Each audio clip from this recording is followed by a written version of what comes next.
I'm Lori Jones, and this is StrategyCast, where smart marketers and bold business thinkers share the plays behind brand breakthroughs.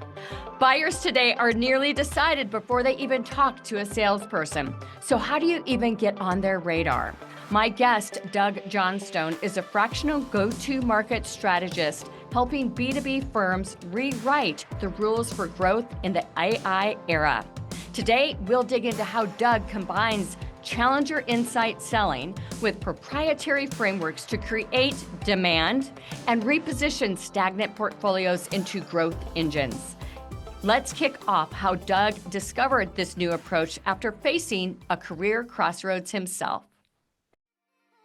A competitive edge starts with strategy, and strategy starts with knowing how to develop one. StrategyCast is a leading marketing podcast that serves up strategic insights, trends, and tips to help separate your business from the pack. Tune in weekly as host Lori Jones interviews bold marketing leaders who have priceless wisdom and are willing to share. Each episode explores cutting-edge approaches that have proven instrumental in transforming brands into industry trailblazers.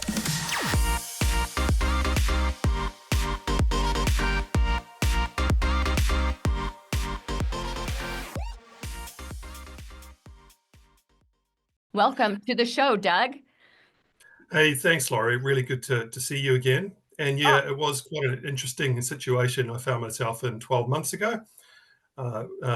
Having been in the professional services industry for over 30 years and been in multiple roles across the electronics and the IT industry, found myself a year ago, like many people in our industry, in a redundancy situation and deciding what to do. And interestingly enough, what I found was that after applying for about 30 roles, there was, and pretty well no callbacks for the first 4 weeks, I really needed to think about, how I could really pivot what I was doing and hustle, which are the two themes that I've come up with that I talk to people about now. And I shifted from applying for roles to actually going into becoming a fractional consultant and go to market. And so I think there's some lessons in here for people to learn about, maybe approaching the way we work a little bit differently, because the fractional consulting model is pretty powerful today. Well, it really is. And one, we all know design thinking, we all know AI, and you were able to really take those two philosophies, if you will, and tools and strategies, and it really helped kind of shape where you wanted to go and gain some clarity. Yeah, so it was interesting because at the time, after about 3 or 4 weeks of looking, I decided, well, this is not working. I decided to put my consulting hat on and say, well, what is the problem I'm trying to solve? And I used design thinking. And in design thinking, which is a rapid prototyping methodology, it's about understanding the customer or the problem you're trying to solve before you go out and invest time in it. And I used that to sort of frame up, well, what is the problem? And the problem really is today with so many people in the market, you've got a situation where HR departments and recruitment agencies are overwhelmed. And so there's a barrier between you and the managers who want to hire and solve problems. So essentially, after reframing that problem, I used AI to reflect my strengths rather than what I wanted to be. Right. And then how did that relate to actually problems that customers want to solve today in a recessionary time? And I built some offers around that, some go-to-market offers. And I went out and I spoke to 6 of my former colleagues who I knew and trusted. 5 of them said that they'd be interested in buying those services. And within 4 weeks, I had my first gig. So it was unbelievable. It was like a transformational shift from the traditional, permanent working role into, well, there's opportunity out there and there are problems that need to be solved using the skills that I had. Now, the design thinking process really surfaced my strengths. And also AI was incredibly helpful because I could sort of really look at what were the things that I was great at over the last 10 or 15 years and how do they reflect into the market today? So, and that was the power of the combination of both of those. And how can our listeners take that nugget, that insight, and deploy it very quickly, if you will, into how they're setting up their B2B sales programs? I think one of the biggest learnings I've had in my business now, which has been going for 10 months, is that a lot of B2B marketers and salespeople are very busy because they're trying to do their numbers. And one of the things they often overlook is actually going out and talking to customers and prospective customers to validate product market fit. And I've noticed this massive problem, particularly in a recessionary environment where organizations are continuing to sell the same thing and wondering why there's a decline. And instead of actually addressing that problem themselves in terms of what is the market fit problem, they often change the people. Right. So this method enables you to sort of really rapidly get in touch with your customer outcomes, because as we know, a market's defined by customer outcomes, not by what you're selling. And if the market shifts, you've got to move. Yeah. And I think that's the key, is understanding AI and design thinking help me shift, and overlap with what customers want today. Yeah, and that's it was quite different.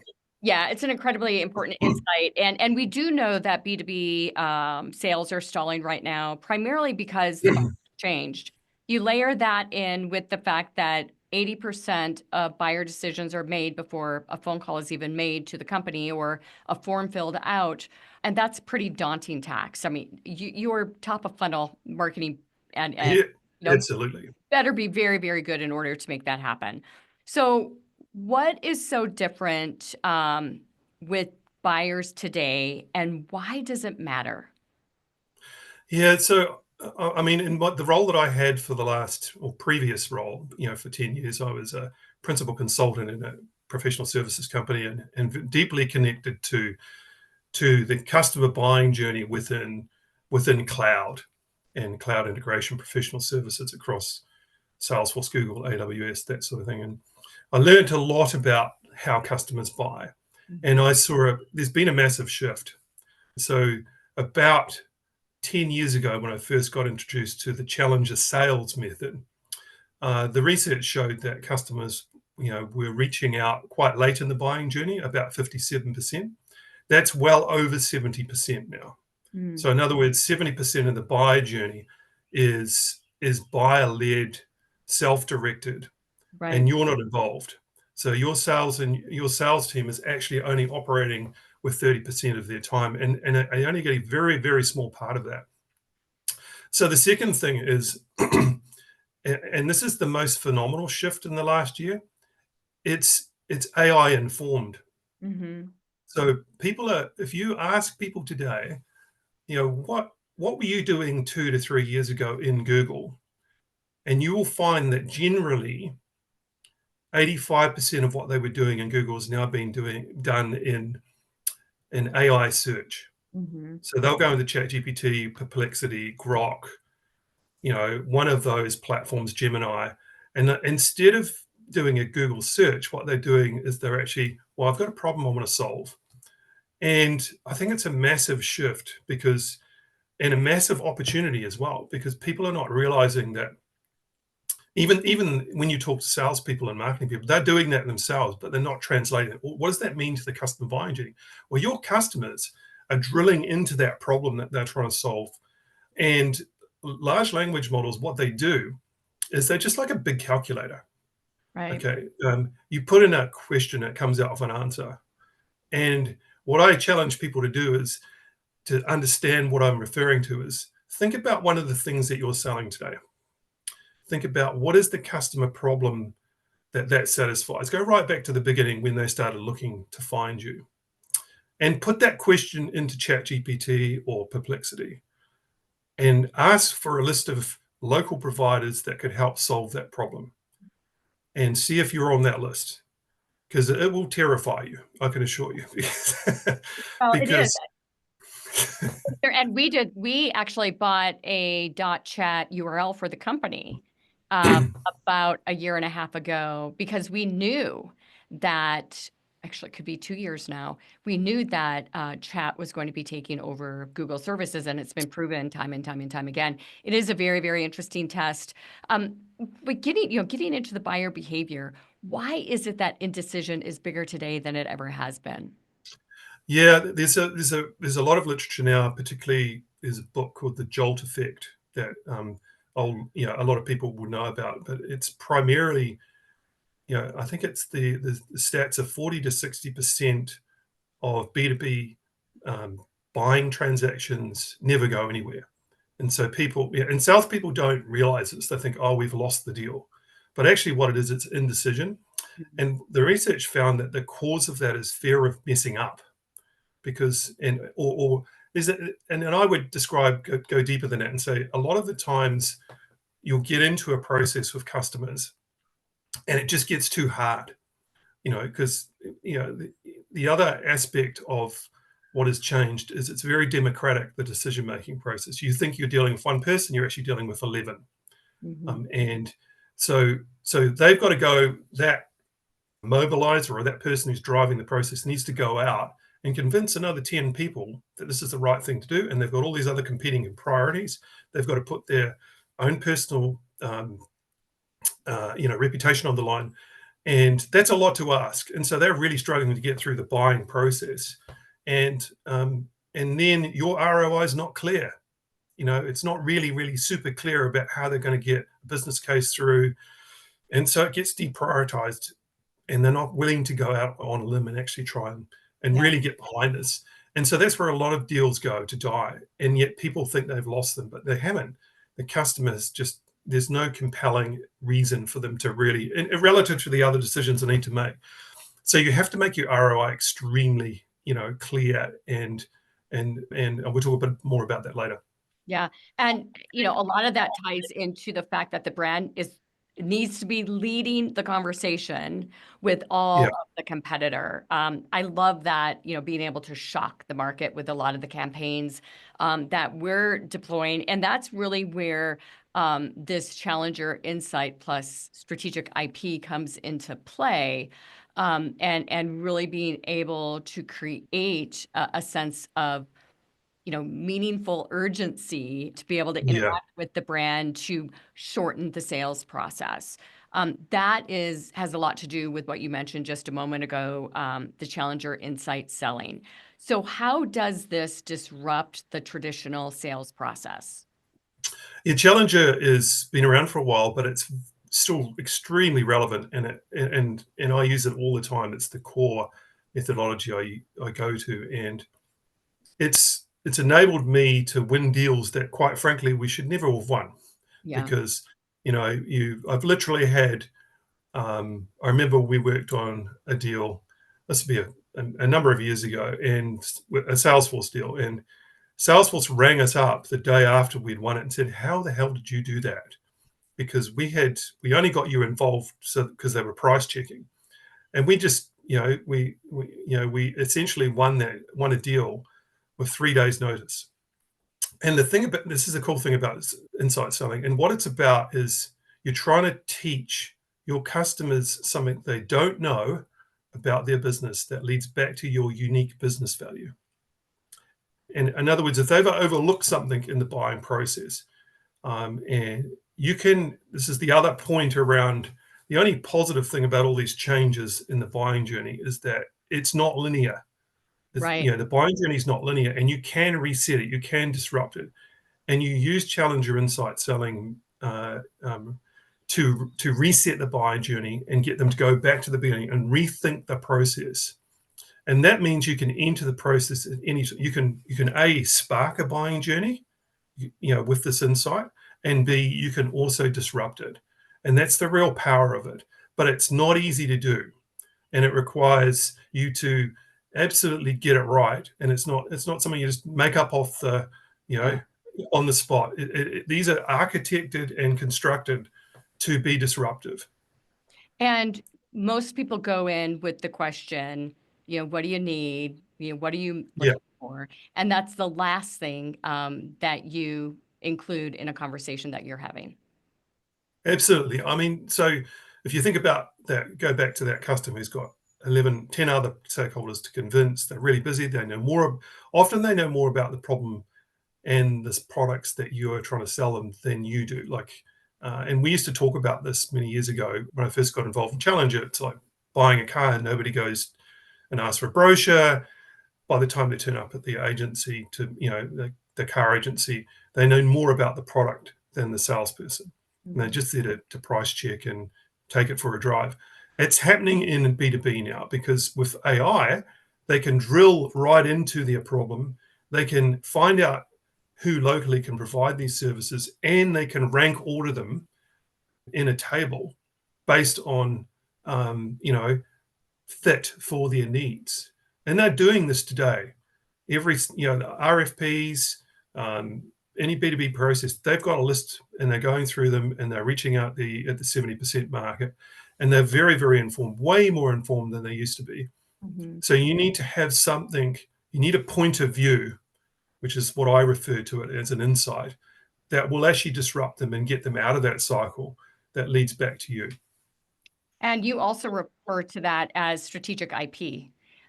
Yes. Yeah. So it's interesting. I consult with organizations who typically are in a position where, they're struggling, they're flat or declining in terms of their revenues. And my job is to help them grow and reignite growth. And so, when you talk about unique business value, you need to find what is unique about their business and surface that in the message, and the insight leads back to that. Now, so what that means is you need to go and find it, and that is what I call intellectual properties. These are the things that nobody else has got. And I spend a lot of time at the beginning of the process surfacing that intellectual property. And look, most organizations have got this. I haven't found an organization that doesn't have IP, and they just don't realize it. Right. And it is something that, what I mean by IP, it's something. There are two different sort of conditions. There's one is, it's unique, and it's got to be defensibly unique. You need to be able to stand up and say, we're unique because, and it doesn't have to be one thing. It could be, in most cases, it's the combination of three things that are not unique, but when you put them together, they're unique. And that's the first thing. And the second thing is, if you can't find something that's unique, you have to show that you can outperform your competitors. And that is actually unique. So you need to understand that to be able to reframe or pivot an offer to make it, or ignite that growth. Because without that, without a really crisp value proposition and a very crisp, unique business value, you're going into, I guess, a gunfight with a knife, sort of thing. I think most brands look at a value prop as exactly what you're saying, but there's a big difference between a challenger mindset within strategic IP versus value prop. Yes, yeah, there is. And I use those two components to generate to research the insight, because it reflects the problem that you're trying to solve, the value prop. And the insight also has to lead back to that unique business value or the IP that you've got. And if you can pull that off, it's unbelievably powerful. And the messaging and the insights, they're not complex. It's like an iPhone moment where it's just so simple. You just need to say one thing. You say one thing, and all of a sudden they go, oh, we haven't thought about that. So going back to the example that you used earlier in the show, where you won that piece of business in 3 days, where you shifted the conversation. Oh, yes, yeah. Salesforce situation. What was it that you did there that really was able to help you win the business, win the deal? We disrupted the buying journey by delivering an insight about something that terrified them, because they were about to embark on a global rollout of a CRM solution across I think it was about 10,000 users. It was an engineering professional services company, and the CIO had been handed the job of doing this. It's the thing that CIOs hate, is they get a job handed to them, and they were just trying to pick the right provider. And what that overlooked is the business change aspect of a massive rollout like that. You're asking 500 people to change the way they work, and they were trying to pick and select a vendor based on technical prowess or whatever. And actually, the bigger problem was, is this change going to stick? Is it going to be successful? So the insight that we actually used was that 70% of all digital transformation programs fail. And we let that sink in, and they were like, what? what do you mean? And we drilled into that, and we led back to our solution, which was not dissimilar to our competitors, but we'd integrated business change management into that. That's Heavily brilliant. laid. Yeah, and just that little thing. And people remember stats and numbers too, so I think it's fantastic when you can include that. You have some frameworks. You call it, well, we've got a couple different frameworks that we're going to talk through, but you've got a model and a framework that just helps you kind of build out this process. The first one is a pivot framework, which really repositions that stagnant service around customer outcomes. Talk to us a little bit about that. Yeah, it is actually, I guess it is all about, so it's an offering pivot is where I will go in and look at a particular core service that, or offering that is really important to a customer. It might represent 30 to 40% of their revenue, and they're having a decline problem or they're struggling. Like one example was an organization I worked with last year, and I won't go into too many details other than to say that they had an 18-month drought. It was their core product. They'd sold it for years, and they just couldn't figure out what was going on. It was a recession, obviously, Right. but the method that I use is very much centered around strategy, which is looking down at that level. What I'll do is, and it's like I use this framework myself called the 4 Ps of strategy, which is you've got to do, you got to take you need real perspective on what the customer problem is, the market. It's the sort of things you'd expect. What is going on in the market? What are customers thinking? You need to take a position on that in terms of what part of the market is growing, and you need a plan, and then you need to turn that into what I call patterns of a pattern. You operationalize the actual offering so that it sustains, and so but the key is to go back to the market. And what I tend to do is, I'll tell you a story about what actually happened in this case because it illustrates it. So they were really stumped about what they're going to do about this. They had a big investment. They had a large number of customers, and I was doing work for them, some post-merger integration work with them, and they had about 15 people in the room, from the MD right down to the service desk people, and it was like, how are we going to solve this problem? And about 1 hour into a 2-hour session, I just asked the question, have any of you guys actually gone and spoken to any of your customers about, how they view your, and not a single person had. And what Right. about prospects? Have you gone and talked to them and said, and it was a bit of a watershed moment for them because they realized that they were just trying to solve a problem internally. And I used design thinking practices there. So we went out and we interviewed customers, and we found that AI had dramatically changed the way that their customers were behaving, and that they were not viewed as being competitive. And so we repositioned the offering, and I won't tell you the exact insight because it's still pretty fresh and in flight, but it was very effective. So that was back late last year, and subsequently they've won 2 deals. That's great. And it was phenomenal, like a massive turnaround. And the telling thing for me was one of the people who was involved was like, why are we talking about AI? We don't sell AI, but AI is in everything. And this is like one of the senior salespeople. Wow. And I repositioned the whole messaging, put a challenger insight, disruptive message in there, and that absolutely, they've shifted from responding to RFPs to actually generating demand. And I think it's an important point to make, which is what I've learned is that I think a lot of organizations, B2B organizations post-pandemic, have lost the ability to generate demand. And what I mean is by that is they're just out looking for buying journeys, but they're not sparking buying journeys because their messaging is really misaligned often because of the circumstances of the market. Now, that may just be in my sector that I'm in, so it's not applying to everybody, but it's worth thinking about. Well, and first of all, I'm going to ask you this question, then I want you to repeat the 4 Ps really quick. But does that change with the length of the buying cycle? So if you've got a buying cycle that's 18 months versus 90 days, how does that impact it? Yeah, I mean, there is, the buying cycle does have a big impact because, in recessionary times, things take longer. But and it is not uncommon for salespeople not to realize that the customer's been in a buying cycle for 2 years or 18 months. There was one product that we were selling, which was an ERP solution, a cloud-based ERP solution.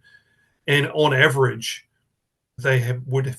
we found that they had 3 business cases knocked back by the CFO over a two-year period before they even showed up talking to partners.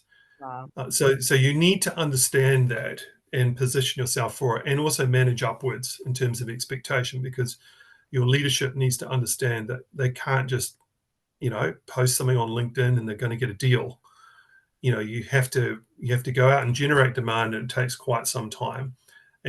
Or you need to find a whole lot of organizations that are already well down the buying journey and engage with them and disrupt that buying journey. That's great. And if you could repeat the 4 Ps for our audience. Yeah. So the first thing is perspective. Like, you need to take a perspective on the current offering that you're trying to pivot. And what I tend to do is dig deep into, this is quite interesting. So rather than looking at pipeline, I look at what they've invoiced. So you're looking actually backwards and saying, well, what is it you're actually selling? And look at the numbers, because the problem is that if you don't have product market fit, your pipeline's always full, but it's actually like a bucket with a hole in it. Right. When you keep on pouring more into it, nothing comes out of it. It never fills up. And so it's important to understand the data, like what is actually going on. So I'm very data driven. So I'll look at the performance of that portfolio. So you need to take a perspective on that. Also, you need to look outwards to the market and do a deep dive into the competitors. So it's a real deep dive into the problem the customer is trying to solve, the competition, to try and understand, well, what is actually going on.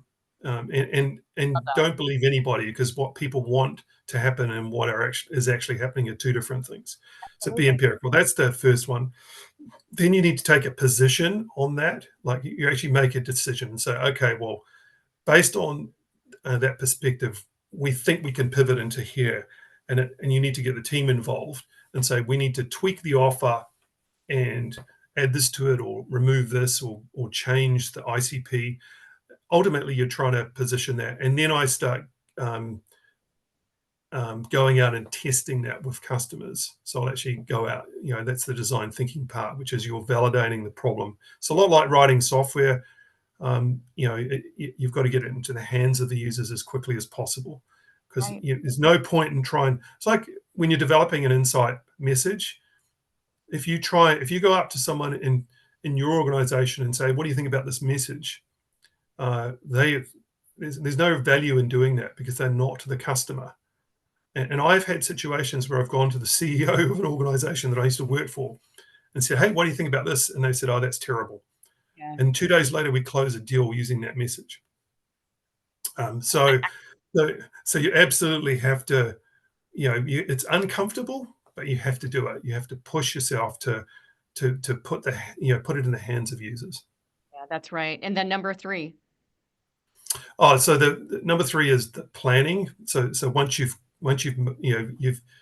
got a perspective, you've taken a position on that, what you're going, you need a solid plan, and this is like essentially a project plan or a program to coordinate the various, the product, the sales, the marketing people, the website people, to drive, this pivot.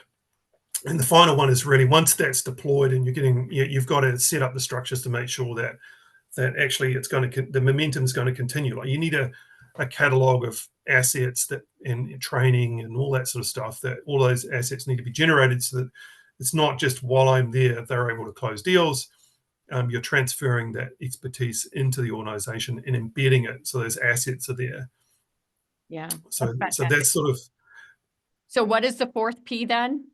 Oh, so patterns. Yeah, it's sort of patterns of activity afterwards, but it's more that term that I won't try and say again.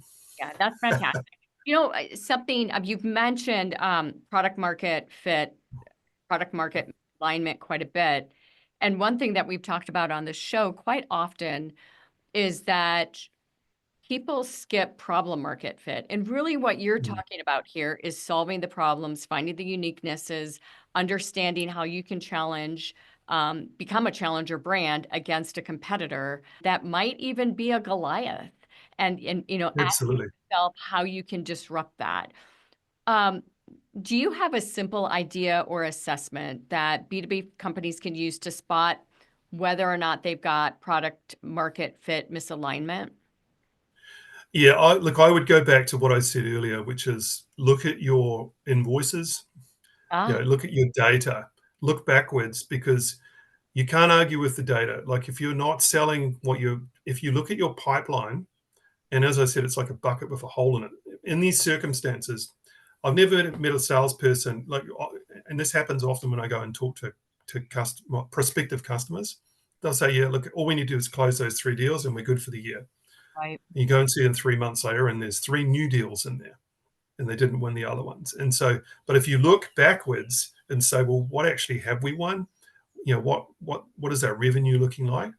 That's a far more certain way of assessing the current state than it is to, otherwise you just, your strategy becomes hope, Right. and Open a prayer. and hope and a prayer. That's exactly Yeah, right. I know.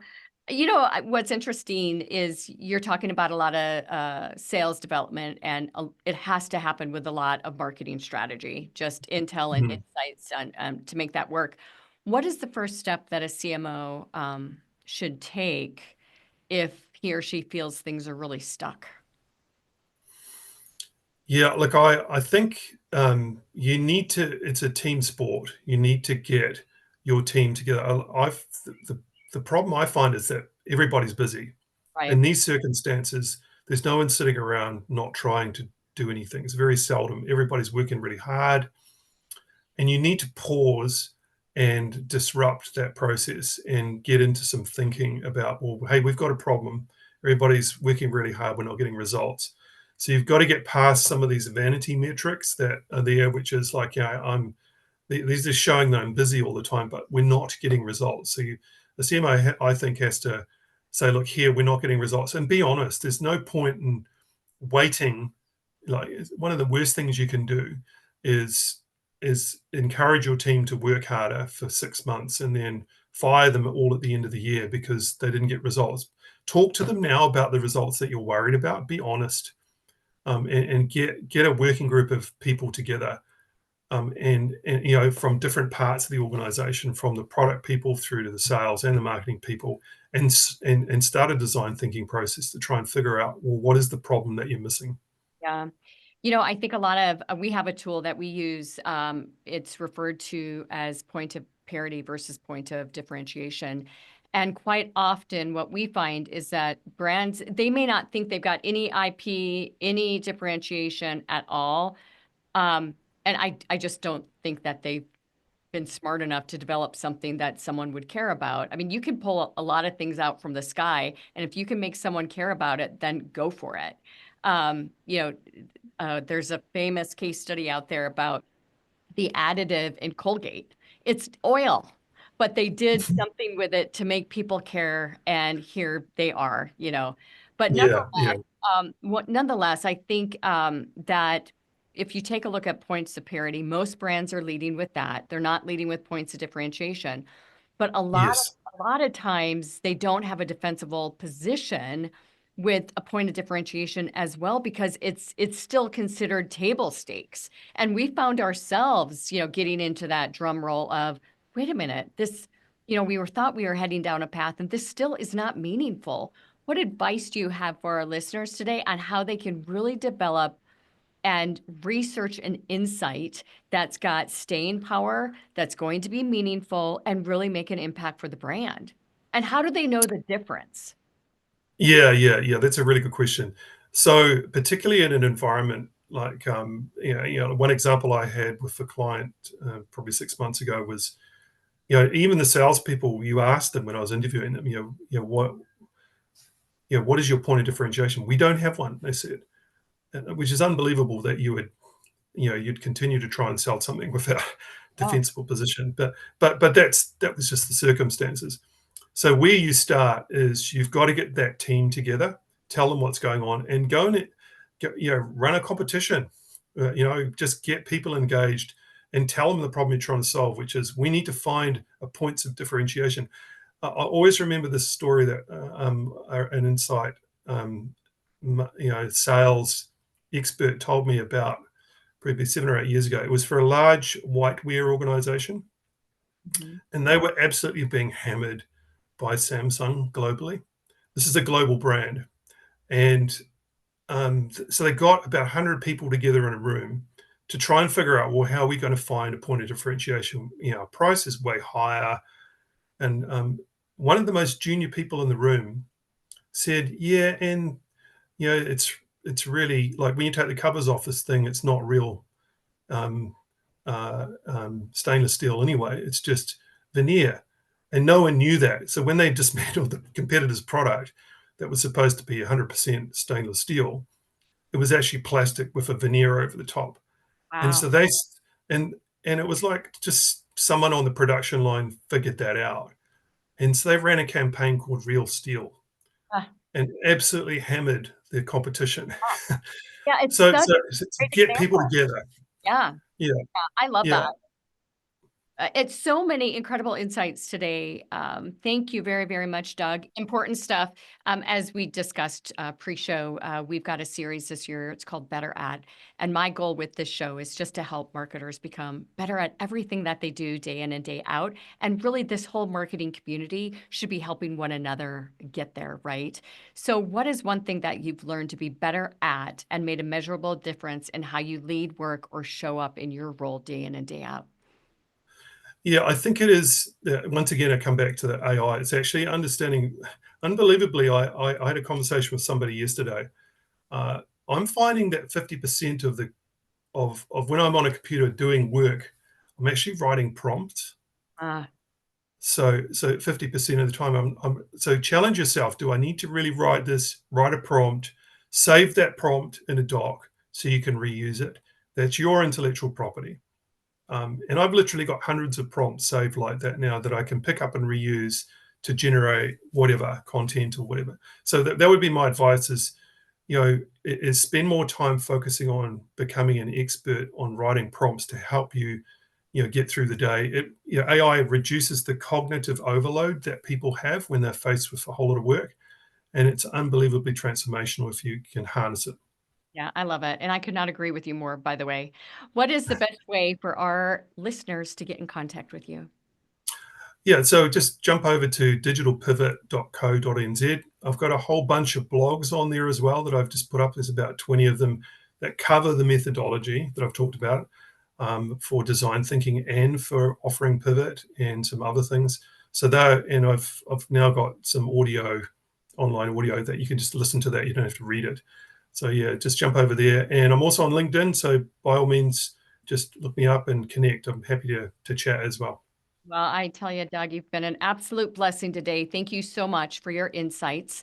And if you'd like to get a hold of me, you can reach me, Lori, at strategycast.com. Doug, thank you so much for your appearance on StrategyCast. Thanks, Laurie. Awesome. That's a wrap. Thanks for joining us on today's show. We hope your strategic brains are spinning with new ideas and bold inspiration that will elevate your strategies and marketing know-how.